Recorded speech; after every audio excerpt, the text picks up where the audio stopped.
मेरे जीजा जी की शादी हुए 3 साल हो चुके थे। उनकी पत्नी यानी मेरे दीदी एक समझदार और खुशमिजाज महिला है।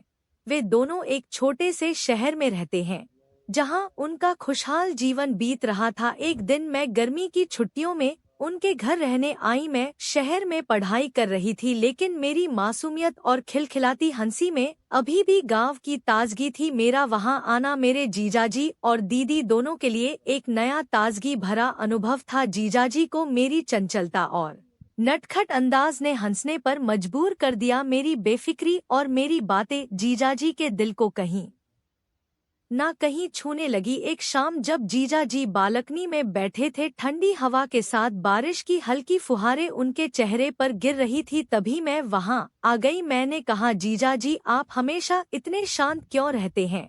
कभी तो दिल खोलकर मुस्कुराइए। जीजा जी मुस्कुरा दिए। शायद मेरी इसी मासूमियत ने मुझे खास बना दिया था। वो रात, वह बातें, वो ठंडी हवा, कुछ था जो जीजा जी को बदल रहा था, लेकिन यह बदलती भावनाएं उन्हें कहीं ना कहीं उलझन में डाल रही थी। वह अपने मन की बात किसी से नहीं कह सकते थे। अगली सुबह घर में हलचल का माहौल था। दीदी ने नाश्ता तैयार किया और मैं उनकी मदद करने लगी। अचानक जीजा जी की नज़र मुझ पर पड़ी। जब मैंने हल्के गुलाबी रंग की सूती सलवार कुर्ता पहना था, मेरी हंसी और मेरी नटखट बातें शायद उन्हें और भी आकर्षित कर रही थी। तो जीजा जी बोले, तुम सुबह सुबह इतनी चुलबुली कैसे हो सकती हो? उन्होंने मुस्कुराते हुए पूछा।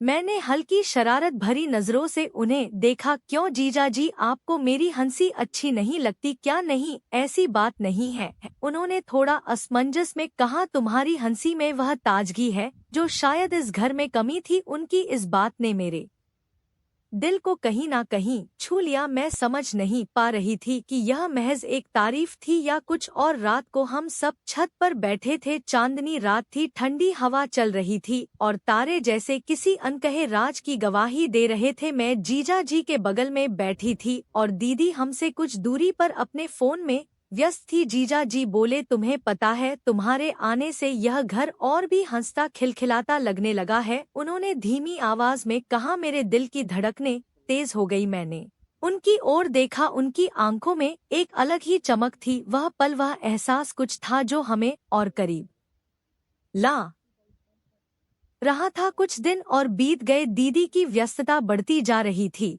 और इसी बीच में और जीजाजी और भी करीब आने लगे। एक दिन मैं रसोई में कुछ बना रही थी। उन्होंने पीछे से आकर कहा, क्या मदद कर दूं? मैंने हंसते हुए कहा, आप किचन में? आज सूरज कहाँ से निकला है? उन्होंने मुस्कुराते हुए कहा, कभी कभी बदलाव अच्छा होता है। उनके शब्दों में एक अलग ही गहराई थी जिसे मैं महसूस कर सकती थी। जब हम साथ में सब्जियां काट रहे थे, उनकी उंगलियां मेरे हाथ से टकराई। मैं थोड़ा चौंक गई, पर उन्होंने नजरें नहीं हटाई। वो पल, वो छूने का एहसास मेरे दिल को अजीब सी हलचल में डाल गया। रात को मैं अपने कमरे में बैठी थी, दिल में एक अजीब सी बेचैनी थी। मैं सोचने लगी, यह क्या हो रहा है? क्या मेरे दिल में जीजा जी के लिए कुछ और ही भावनाएं पनप रही हैं?